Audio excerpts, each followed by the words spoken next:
Ang Diyos, gusto niya manalangin tayo, no? He commands us to pray. But He wants us to pray privately. It is an affair between yourself and your God. Bakit gusto niya private? Kasi nakikinig si Satanas eh. Nagmamasid si Satanas.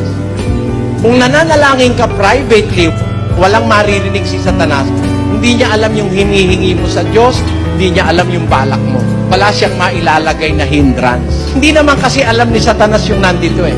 Ang nakakaalam nun, Diyos lang eh. 17:9 ng Jeremias. Ang puso ay magdaraya ng higit kaysa lahat na bagay at totoong masama. Sinong makaalam? Akong Panginoon ay sumisiyasat ng pag-iisip. Aking tinatarok ang mga puso upang magbigay sa bawat tao ng ayon sa kani-kanyang lakad, ayon sa bunga ng kanilang